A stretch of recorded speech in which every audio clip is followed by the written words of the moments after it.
Hello, Starknet Espresso Farm. Welcome back to another exciting episode where we explore the bleeding edge of blockchain technology and the builders behind them. I'm Uche, and today we are thrilled to be joined by Rob Morris, the founder of Underware.gg, a studio pioneering autonomous game world. Today, we'll be diving into Pixel at Dawn, a dramatic, fully on-chain dwelling game about honor, betrayal, and a flintlock pistol. I'm excited about this one. Let's get started. Rob, welcome to Starknet Espresso today. It's such a pleasure to have you with us. It's a pleasure to finally talk to you, Uchi. It's been too long coming. Yeah, sure. So without wasting much time, I just think it makes sense for you to introduce yourself to our audience and tell us a little bit about how you got into blockchain and on-chain gaming. Yeah, so I have a somewhat rare story about how I got into crypto, which is that I have a good friend who's a cypherpunk, and when the Bitcoin white paper was first released, he sent that to me on the same day. So I read the Bitcoin white paper in 2008, and I've been in crypto ever since, to some degree. So it's been here a long time. And I've done a lot of different stuff. My background is building serious tech startups. I've been doing that for 30 years already. The largest company that I personally built was doing about $1 million of revenue a month some years ago. Incredible. So, some substantial stuff. I'm also an angel investor. I've run consultancies. I've been involved in a lot of different emerging tech, from the rise of the web, social, mobile, crypto, and so on. I was a programmer by trade for a long time, but I've also got a lot of experience building companies. So I'm technical, but I'm also like a business entrepreneur guy.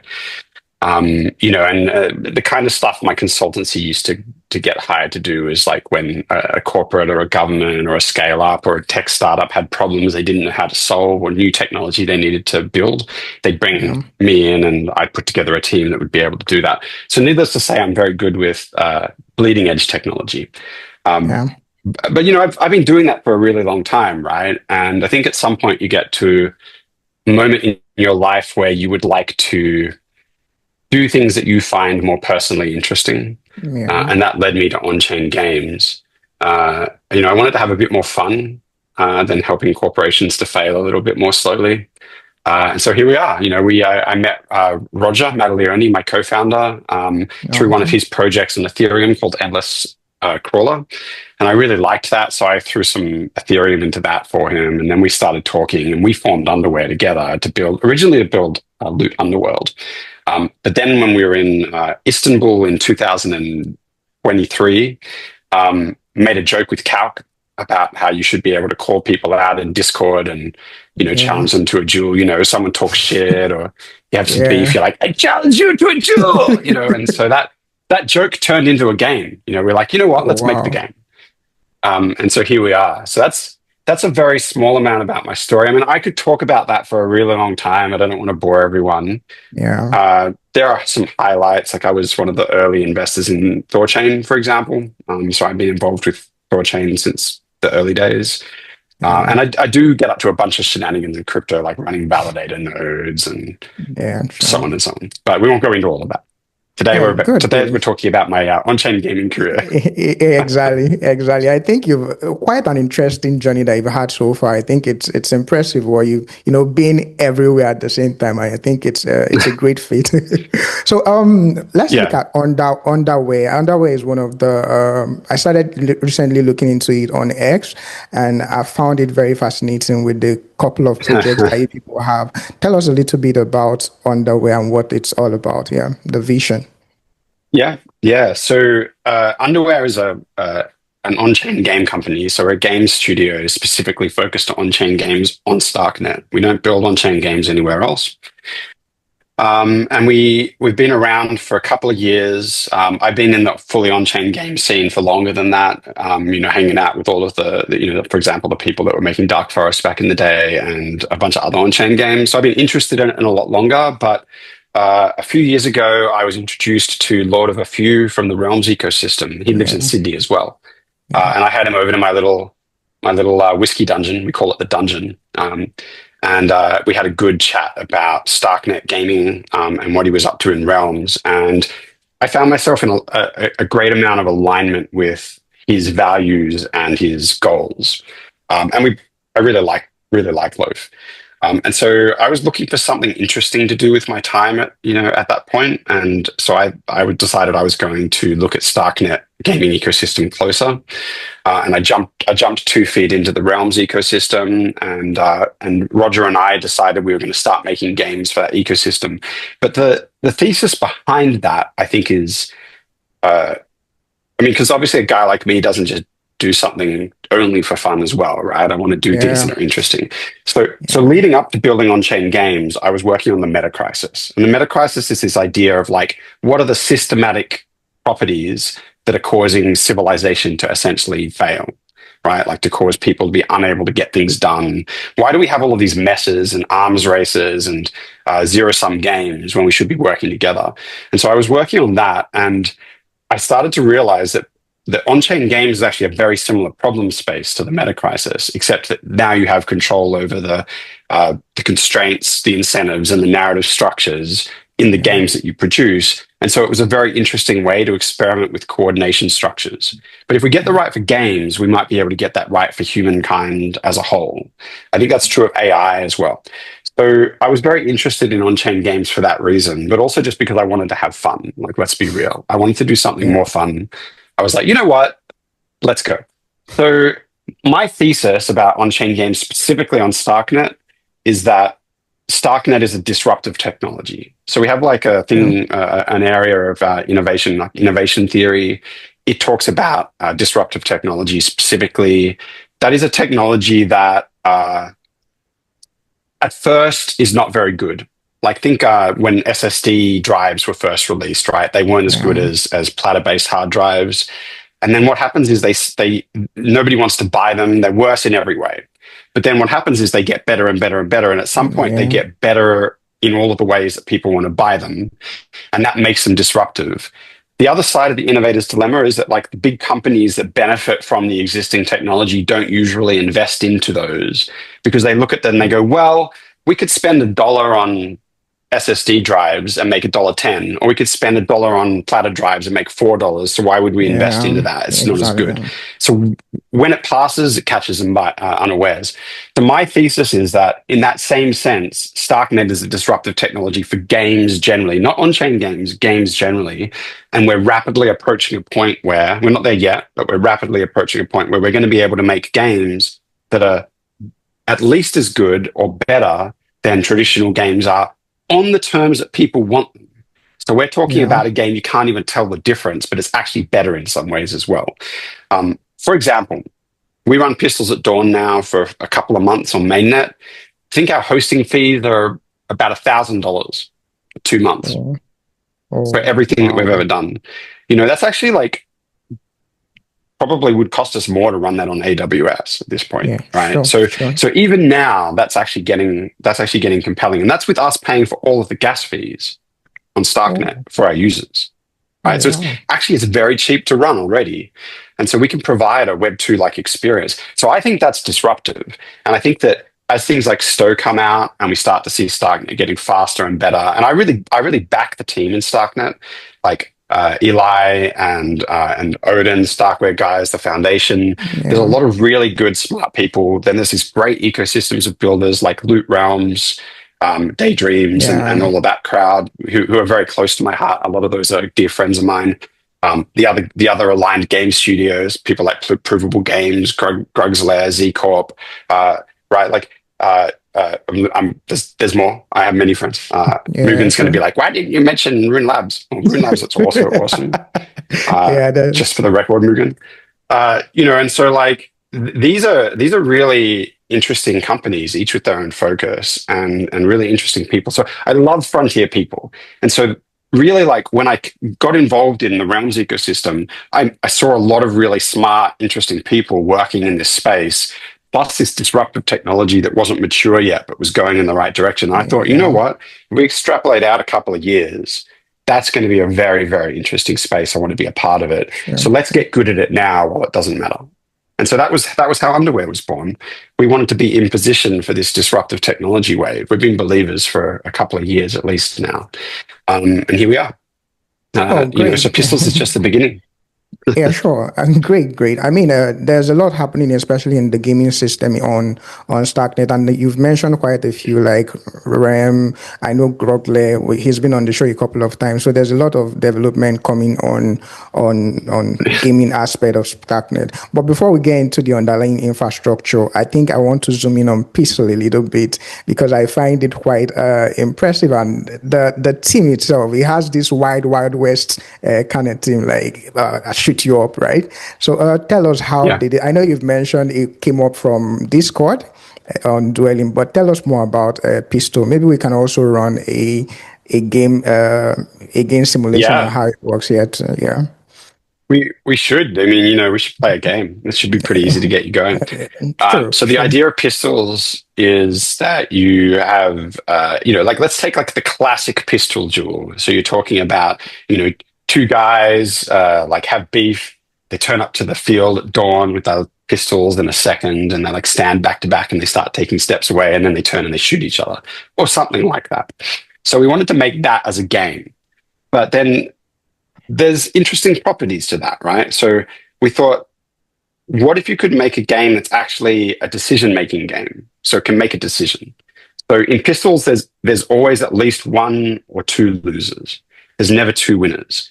So that means that there's only three outcomes from any game. Either one player wins, the other player wins, or they both lose. That's it. Oh, That's the okay. only Yeah. possible outcome, and that's fair. It's a fair outcome. You can't if you're playing, like if you've got two people who both want to win, then that's fair. One of Yeah. them's going to Sure. win. There's a bit of randomness in it, but their decisions also affect the outcome. They just can't know. So it doesn't matter from a mathematical perspective or a statistics perspective. It doesn't matter whether you shoot at 1, 2, 3, 4, 5, 6, 7, 8, 9, or 10 paces. Those all have an equal chance of success. However, how the specific game plays out, what your opponent does, the decisions they make, the decisions you make, and how things unfold, that's what determines who wins, right? Yeah. So it's in that sense, it's an interesting game. So that means you can use it for making decisions. You can use it as a tie-breaking mechanism. You can use it for wagering. You can make a bet on top of it, and then you can play this game, and then you can link some consequence to the outcome of the game. So, for example, when I was going over to Cannes for ETHCC, somebody challenged me to a duel and said, "Whoever wins this duel has to buy the other person a coffee." Right? So you Yeah. can use it for these kinds of things, right? Yeah. Sure. But we also plan to integrate into communities, into Discords, Telegram X. Next time somebody has beef with Vitalik, we want them to be able to say, "Hey, Vitalik, you know what? Like, I disagree with you about this technical spec. I challenge you to a duel." Yeah. Like, why not? Why not? If Vitalik ever plays a game of Pistols, we've won. We'll be very happy. We'll Sure. be able to retire then. But like, and you can also tie that into on-chain outcomes, right? So in theory, Yeah. we can integrate that into other games. So like Art Piece. Yeah. Art piece. Yeah. Sure. There's a Yeah. competition So currently going I on. Yeah. quite, yeah, I quite like Art Piece. I like to draw shit on there, and so like sometimes people draw you put something really nice up and then somebody draws over it. Like I want to Mm-hmm. be able to I want to be able to go. This is a pitch to the Art Piece guys. I want to be able to go. Hey, you drew over my pixels. Screw you. I'm challenging you to a duel. And then whoever wins can't draw over the other person's pixels for 24 hours. Just like simple stuff like that. Yeah. And, if we're playing like Realms Eternum, I want to be able to steal other people's donkeys when they're trying to transfer resources around. I want to be like commit highway robbery. But then if someone's trying to steal my donkeys, I want to be able to protect from highway robbery. So I want to be able to put pistols duelists with my caravans so that if someone tries to rob me, then we have to duel, and whoever wins gets all the stuff, right? So Okay. if you've got a Yeah. highway robber and you beat them, you take all of the stuff they've been stealing from people, and you're better off. So like there's lots of scope for these kinds of mechanisms because we're talking about a composable, fair decision mechanism. But more than that, we just wanted to make a game that was very easy to get started with, very easy to learn, but fun. We wanted to create a game that creates shareable moments with friends. So there's surprise and spectacle, like things go wrong, but it's something to laugh about. If we ever Yeah. do a playtest of pistols in a real room, usually like a few minutes into it, everyone's like laughing and shouting at each other and having a good time, which Yeah. is like a good sign. So, we wanted to create a fun game, easy to learn, but interesting to keep playing, something you want to play with your friends, create shareable moments. But why? Yeah.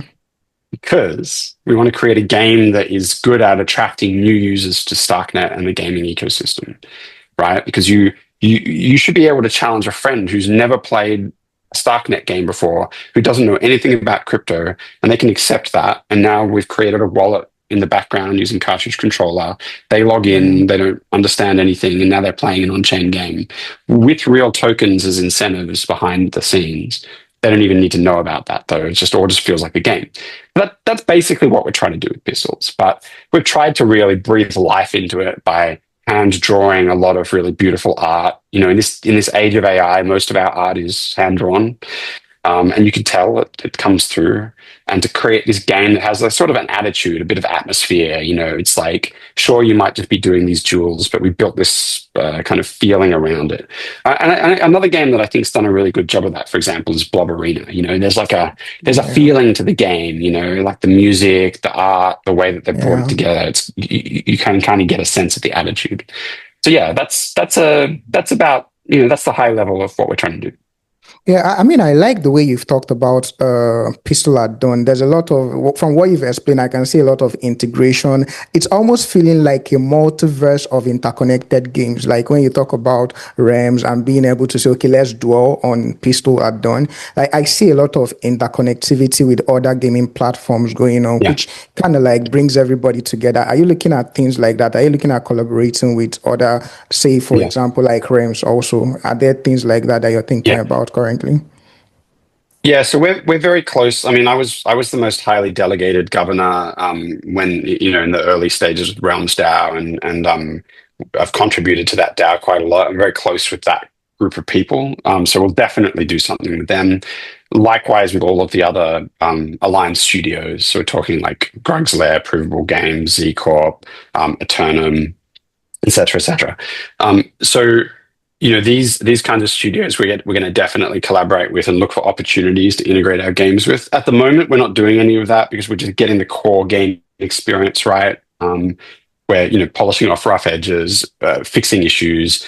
Cartridge are also really vigorously polishing their infrastructure. Things like cartridge controller, slot, katana, and so on, making it more reliable, more performant. And so we're just trying to get to the point where you can add users to the game and they're going to have a good experience and they're going to want to stay and bring more users in.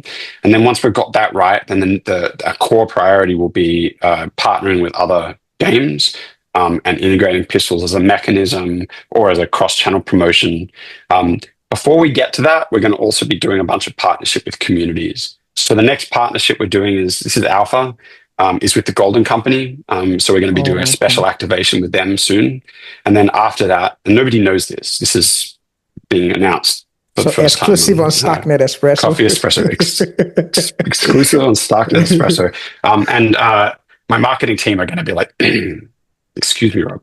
Uh, so, and then Ducks Everywhere is going to be the next activation. And then we're exploring who's coming after that. But with each of the community activations, we're adding features and we're adding special drops and other kind of benefits to the communities for playing.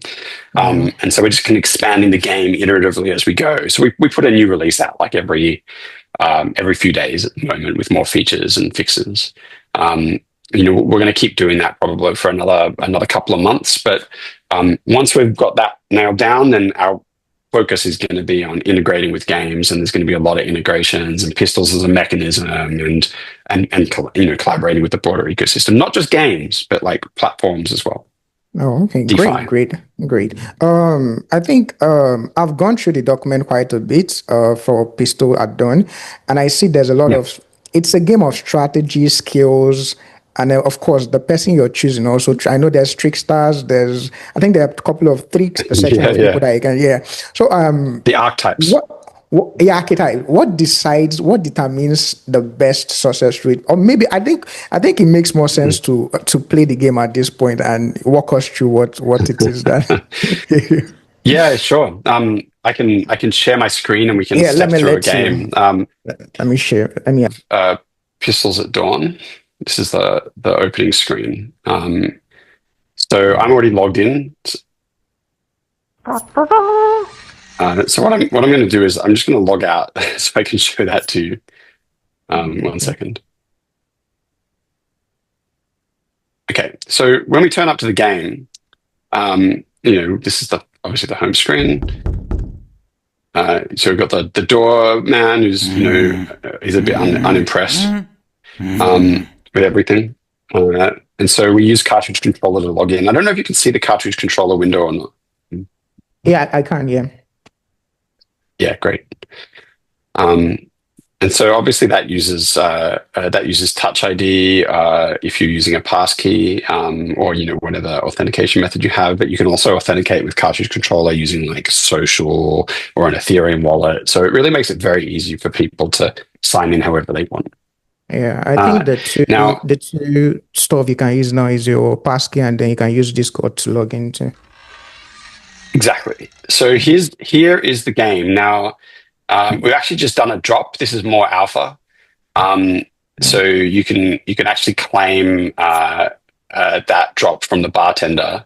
But if we go and look in our inventory, that notification means I've got a jewel. But we've basically just dropped these signet rings for people who have been playing the game already. And anyone that plays the game right now can still get a lead signet ring if they want. So just letting you guys know. Okay. Sorry to cut you short. Sorry. What's the signet ring for? Okay. So the signet ring is going to entitle. It's a very exclusive drop.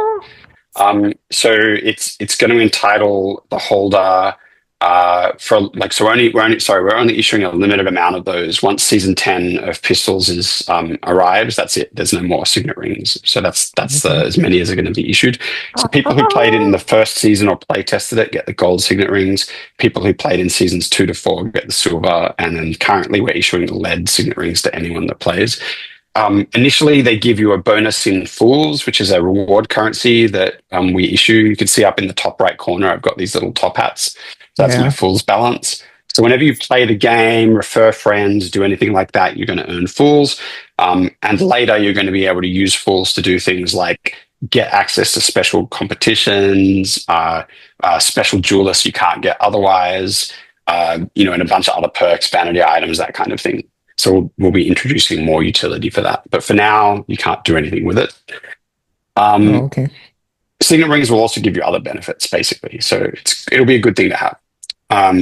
So here's the game. We have the bartender, who is actually a demon, it turns out. And when you join the game, you can do a tutorial, which I won't step us all the way through.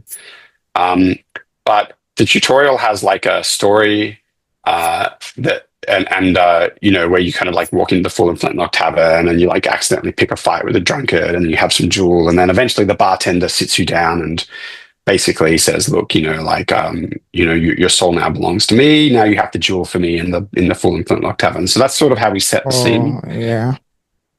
But the core of the game is about jeweling. So what I'm going to do is I'm going to start by showing you a jewel that's already happened.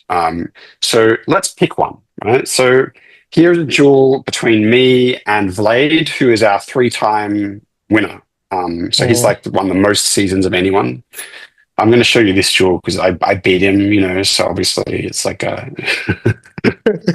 So you can see here, so we've got the players. So like I'm Recipromancer and he's Vlade. And then we have about 2 duelist cards here. So Recipro and Sensei Terrence. So each jewel, you need a duelist to play. And duelists are NFTs. When you mint them for 10 lords each, then they have fame. And whenever they win a duel, they gain fame. And when they lose a duel, they lose fame. And if they lose too much fame, they die. Now, fame is actually backed by lords. which means every time there's a duel, economic value is actually exchanging hands, and that goes into prize pools. Some of it goes to the winner, some of it goes to prize pools. It gets distributed around. And so, yeah, so we can see here that this duelist has one life. Both of them have one life left, which is what the stars are. So let's have a look at the duel and let's see what happens.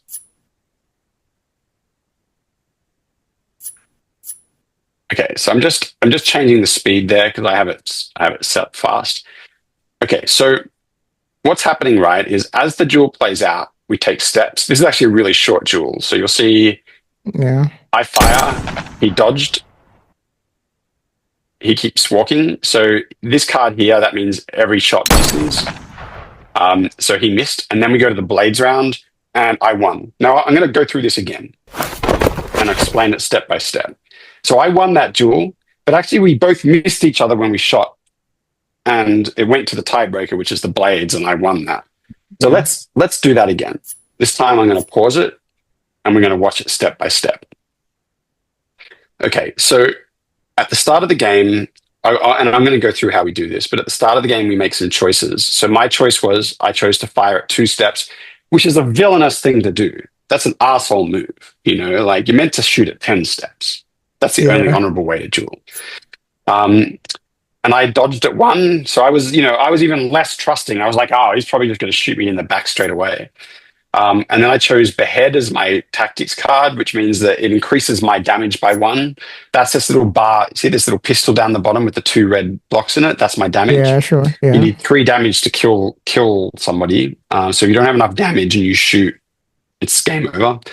And then Vengeful is my other card, and that also increases my damage. So I won't explain the strategy too much, but because I'm shooting very early, I wanted to add a lot of extra damage because it's hard to have enough damage early. So that's why I chose those cards. Whereas we can see the only thing we know about what he chose so far is that he chose this bananas card, which reduces my chance to hit. You can see the chance to hit in the bottom left and right corner. So 40%, 40%. Anyway, I'm not going to like drill too much in. Long story short, each time you take a step, a card is drawn from the deck. So let's do that. So here we see that I dodge, he didn't shoot, so that dodge didn't work. Now here we see that he chose hit chance, so we've got hit chance up, right? So that was randomly chosen from a deck of cards. Nobody knows what that's going to be until the game starts. All right, next move. Now this is where I shoot. So hit chance went up again. I fire it 2. He dodged, right? So it doesn't matter how much hit chance or damage I have. I was never going to hit him. Step 3, we get more hit chance. Step 4, all miss. So the hit chance went to 0. Right? So that's why he missed. See how I have 60% hit chance? That's because I've already fired. Okay, so now because we've both shot, we go to the blades round. So if we hit the +1 more time, and it's a tiebreaker, so Behead beats Grapple. And that's why I won. Yeah. Oh, nice. Okay, so that's one game. But now let's play a game, right? So have you set up an account on Pistols yet? No, I haven't. So I'm going to do another demo, and while I do that, go to play.pistols.gg, sign in with your controller account, and let me know when you've done that, and then I'll tell you how to claim 2 free duelists, and then we're going to duel live on this interview. Okay. let me set it up. Yeah. So while you're doing that, I'll show you how we do a duel, right? So I'll issue a duel to my co-founder Matt Leone. Okay. And so I'm going to challenge him to a duel, and I've got all of my different duelists. Let's see what we're going to choose. I'm going to go up here somewhere, and I'm going to choose this one who represents me. That's my duelist, and that's his. Okay, so what are we going to give them a premise? We're going to say like, for no reason other than the thrill of being my co-founder, I'm going to issue a challenge. And so what that's doing is that's like now that's creating an NFT that represents the duel on chain. And now it's going to wait for him to respond. But while I'm waiting for him, I can go in and I can make my moves. If he watches this interview before he responds, he'll know exactly what I did. Okay, so here I get to choose what I'm going to do. Now you see at the top we have villainous, trickster, and honorable. Yeah. These are the archetypes. So a villainous duelist always shoots in the first 3 steps. A trickster could shoot anywhere, and honorable always shoots in the last 3 steps. So if I choose honorable, it'll be in the last 4. It'll be one of those later steps. If I choose villainous, it'll be early, and that's just to make it easy for new players, so they don't have to figure out what a good strategy is. Yeah. But because I'm an asshole, what I'm going to do is actually no. You know what? I'm going to shoot him at 10. I'm going to be honorable. I'm going to be honorable this time. Now, what I need to figure out is what's my strategy. So that is partially dependent on I think he's going to do. He's also a pretty honorable guy, so I reckon he's probably going to shoot pretty late. I reckon he might shoot around 8 paces, so I'm going to dodge there. And because he's shooting late, I think I'm going to choose coin flip, which means that the first special card doesn't affect me. In particular, I'm choosing that because I don't want the all miss card to get me. I hate that card. And then this is the blades round choice. Now, I see I have 4 options. The Puku is like, if I fail to win, I'm going to kill myself. Yeah. But it gives me a bigger advantage in the pistols round. Pocket pistol beats behead, behead beats grapple, grapple beats pocket pistol, but they also give us a benefit. So I'm going to go with behead because I think, actually, I'm going to go with grapple because I think he might choose pocket pistol and I want to beat that. So then I'm going to commit. So now that's been committed on chain, but it's secret. So he can't see what my moves are until he commits his moves. We've set up a caching service. So as soon as he commits his moves, the duel's going to play out and we're going to see what happens. Now, we'll come back to that duel. How is it going with your account setup? For some reason, I'm not sure. I think I have network issues. I'm unable to get into it. Right. I'm just stuck. Well, I'm just stuck at this point. Oh, right. It's not. I should have mentioned it doesn't work very well on mobile yet. Okay. But that's okay. Look, we probably should have set that up beforehand. That's okay. Okay. So what I'm going to do is I'm going to try and show you a single player duel. Now, I just want to put a disclaimer out there. We just launched single player duels. I have never tested this. It might not work. If it works, great. Fair. So single. let's just go with it. So I think I'm going to choose for this. I'm going to choose Javi the Bold. This is a duelist based on Javi tech, and we're going to play against the puppeteer. So he's going to choose a. He's a little imp that lives in the tavern, and he's going to choose some moves based on ours, but it's provably fair. Yeah. So let's figure out what happens. This is my first mainnet single player duel. We're doing it live on Starknet Espresso. That's fine. Okay. So, of course, I'm going to be a villain. I'm going to shoot him right in the back on step 1. And I'm going to dodge at step 6. And then I'm going to choose Vengeful, which increases my damage. It gives me a better chance of winning early, and Behead. So that gives me +2 damage. That's the most important thing early. Let's find out what happens. So we're going to commit that. And if everything goes well, the duel should play out in a moment. Oh, is it going to work? It's working! Okay, that's great. It doesn't happen every time. Nice one. Okay, Lucky so can I beat the AI at 1 step? Yes! What? So I won my first duel against our imp.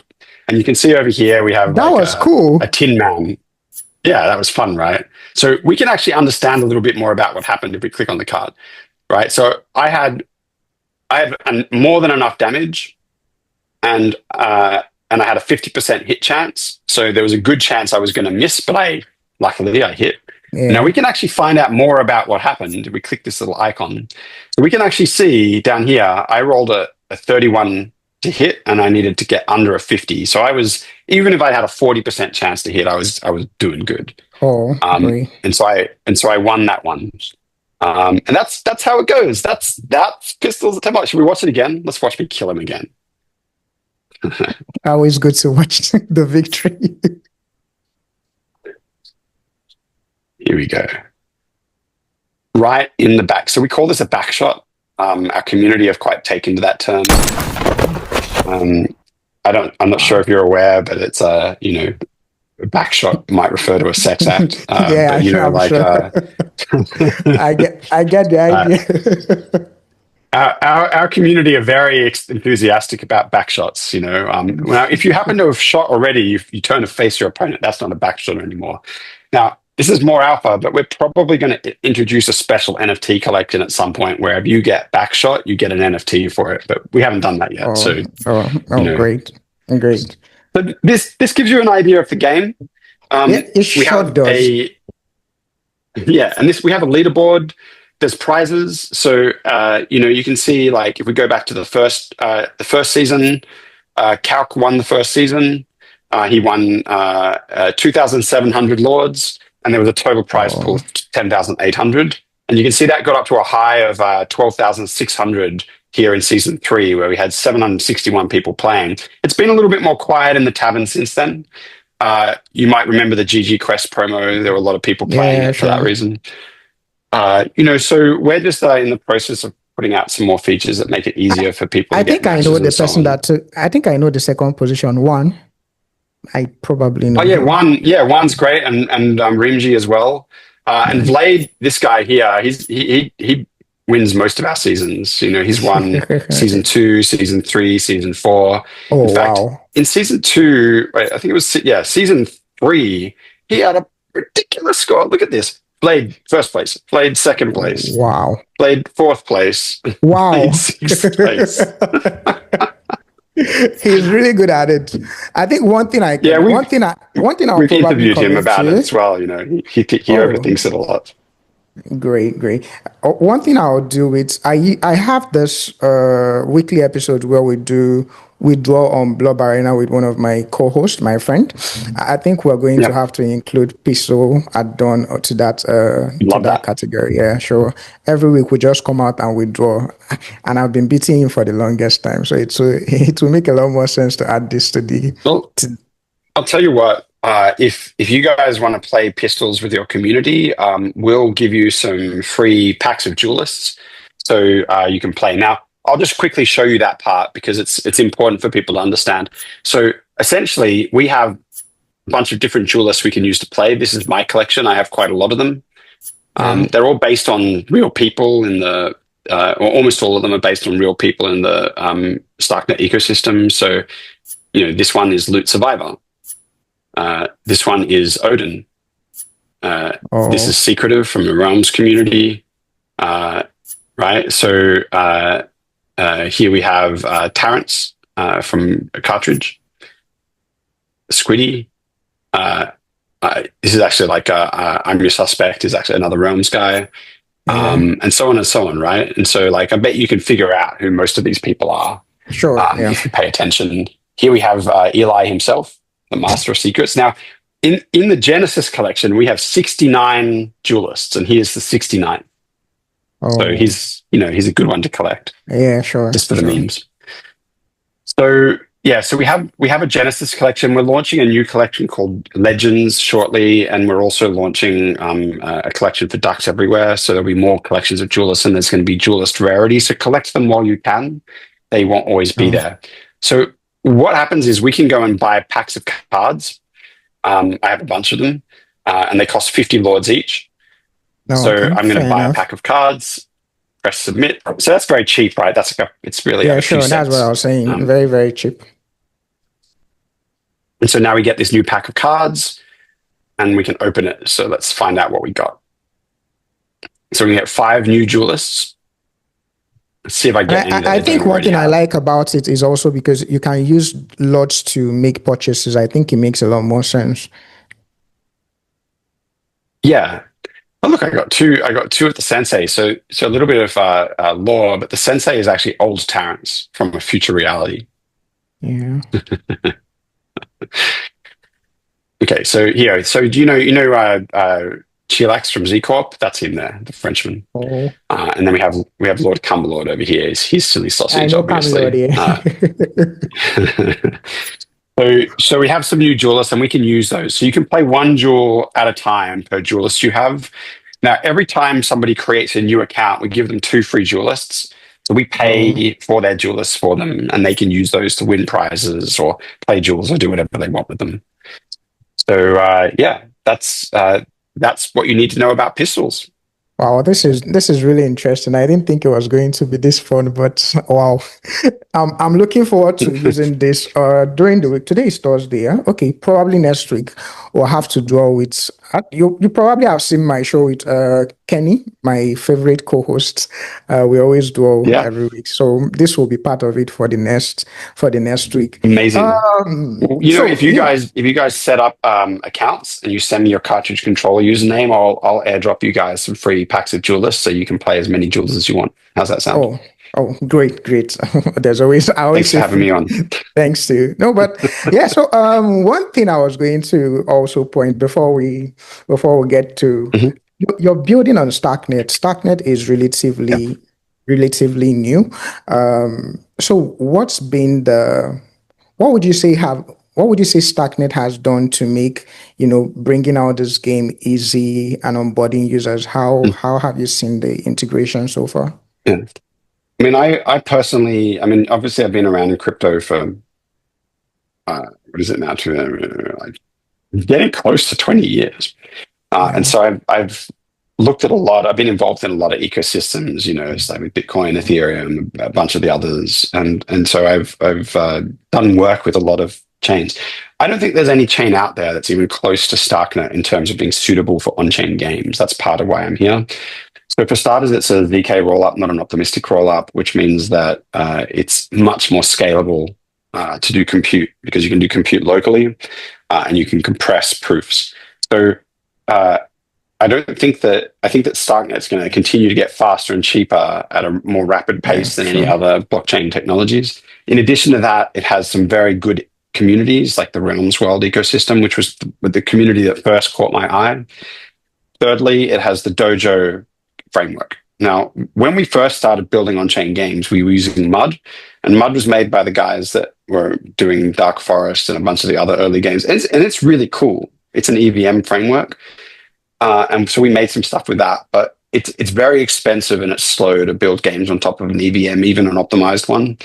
Uh, then we came across Starknet and we looked at Dojo and we are like, you know what? Like they're doing a really good job with this, like the cartridge team. Yeah. It was still very immature when we came across it 2 years ago. It needed a lot of work, but it was ahead of everything else at the time, in my opinion. And it's just been progressing ever since then rapidly. There's been a bunch of people contributing to it. So we think that Starknet has the fastest, cheapest network with the best technological edge that's going to compound over time.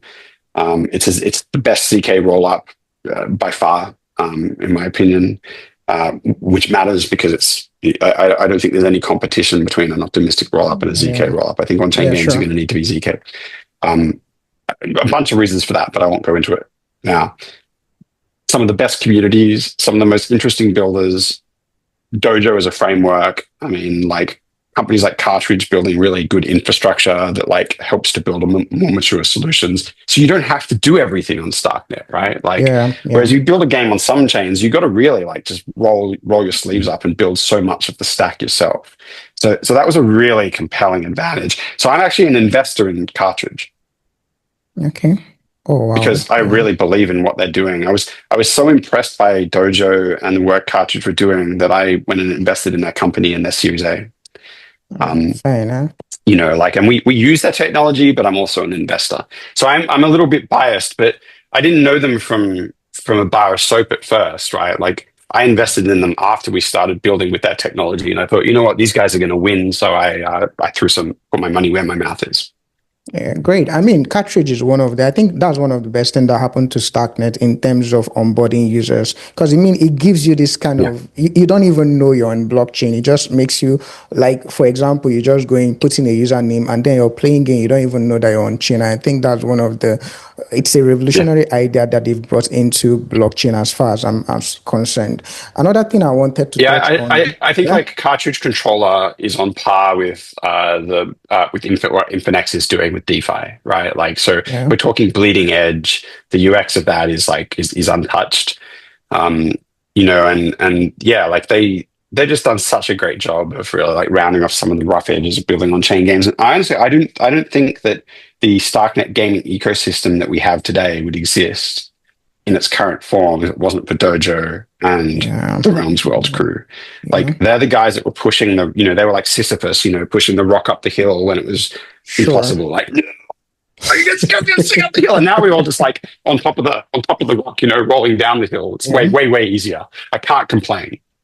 Yeah, great. We've talked about all the sweet spots of building Pixel at Dawn. What has been the Yep. challenges so far? Oh man, it's been a long journey. I mean, for starters, we've been building pistols since December 2023. So we had the idea Wow. in Istanbul, November 2023. We built and submitted a working prototype in 2 weeks in the third Dojo game jam over Christmas. Mhm. And then we decided we were going to switch gears and focus on that. And we spent a year and a half building that. Now, it's obviously the game we have isn't a year and a half work, but it's hard to build a game. So you have to build a bunch of versions of it to get it right. So we've done that. Two, Dojo was still maturing. So, we had to redevelop a lot of stuff again and again. We built a bunch of our own infrastructure. For example, we built our own account abstraction wallets, Oh, something similar to cartridge controller, yeah, but way less good. And then they announced that they were releasing that. We knew about it in advance, but we looked at that and we're like, this is hands down better. So we just threw away all of that work. That was like 3 months of work to get that done. We just yeah, threw that away. So there was a lot of that. We did all the art by hand, I mentioned before, and it's actually really hard work to do good art by hand, and there's yeah, quite a lot of it. So the only thing that's not done by hand in pistols is the Genesis duelists, like the 69 duelists. Those are yeah, designed working with AI, but we're launching a collection called the Legends Collection that's going to be completely hand drawn as well. So that was a big challenge, particularly the animations, because that's like every animation you see, we've hand drawn every frame of that animation. An artist has hand drawn every frame of that animation. That takes a long time. There's a lot of frames, and then colored them. And I just say, like, just generally working on the bleeding edge. Like it's a nascent market, which means that there's not a large market for on-chain games yet. It's still developing, which means it's not like you can make product and then sell it to a bunch of people and make a bunch of money. Right? yeah, Like sure, sure. we've had 1,000 people play our game in 2 months. I'd say we make about 30 lords on average per person so far, which Okay. is great. That's a really good number. But if you add that up, that 30,000 lords is not enough to pay a team, Yeah, right? It's true, like a true. little bit of money. And so you can't expect to be able to make a living out of building on chain games yet. So funding a team for 2 years has been an uphill battle. And I know that that's true for Yeah, most of the games. So we've been supported by grants from the Realms World ecosystem, grants from Starknet, who have both been very generous. I personally have, because I have a reasonable amount of money from my crypto adventures, have funded hundreds of thousands of dollars to build these games out of my own pocket. That's probably been one of the biggest challenges, honestly. Um, Actually, I'm going to take a. I know I've just go from subject to subject, but I'm going to say something that's important to me that I yeah, believe. I think that it is within reach for Starknet to win the on-chain gaming market. I think that it yeah, could be the VHS to the Betamax of on-chain games. I think it's close. It's got a lot of advantages. And so a lot of our approach has been, how do we contribute to that ecosystem? How do we contribute to those network effects and create a rising tide that lifts all of the boats, including us, So we don't take like a view of just working on our own stuff. Yeah. We're like the third largest contributors to Dojo JS, for example, right? Oh, Like, so we're okay. really like, we're doing open source contributions. We rolled our sleeves up and we worked on the DAO for Realms World. We designed the studio alignment framework, pioneered the ecosystem council, which are both really kind of key things in the DAO. Um, and we've also just made a bunch of other contributions and participated in a lot of stuff. And we're looking at how do we help Starknet gaming to win as a Yeah. technology. And it's not enough just to have the best technology, right? You also need to Yeah. build a thriving ecosystem and get everything right. So we're really working hard on making sure that that happens as best as we're able to. But I believe that. I believe we're sitting on a genuinely disruptive technology that's going to break faces, and that it's coming together, and we're kind of getting to the pointy end of the stick now. So I'm pretty excited about where we're all at. Yeah, yeah. I I'm mean, not going to lie. I agree with you a lot on, especially the last point where you made mention of, Starknet being the place to be, because I think for most of the years past, is the focus has been on the infra, the underlying technology, but I think there's so much focus now on products being rolled out. I mean, that's the whole idea Yeah. of green mode, right? So there's a lot of products being rolled out now, and I think this is going to put the ecosystem on spotlight for a whole lot of years to come. And just to say, I appreciate At what you some guys are point, doing. at some Yeah, point, you've sure. got to make apps, right? So we've had this Yeah, whole story arc of the things getting funded are layer ones, layer twos, yeah, infrastructure, and everyone's going, we need to solve crypto UX. You know what? We basically solved crypto UX at this point. Now what we need to do is we yeah. need to make a metric fuck ton of good apps that people use Exactly. Yeah, sure, and round the sure. rough edges of it and get them into people's hands and show everyone, hey, you know what? This is a crypto app, but you can't tell the difference. Except that Exactly. now somebody can't rug pull you. Somebody can't take this away from you. They can't lock your data away from you and charge you for it anymore. Well, they can, but like you can now you have the ability to create technology that is Yeah, self-sovereign and in your interest, and that's going to help a lot. So let's do that. Like it's actually getting very close to good enough now. I love that, yeah. right? And I've been waiting a long time for this day. Been waiting a long time for this day. It's been really janky for a really long time. Yeah, sure, sure. I mean, it's So I look exciting excited it's because what I is am. happening. Yeah, and I don't say I'm any of that for my bags, right?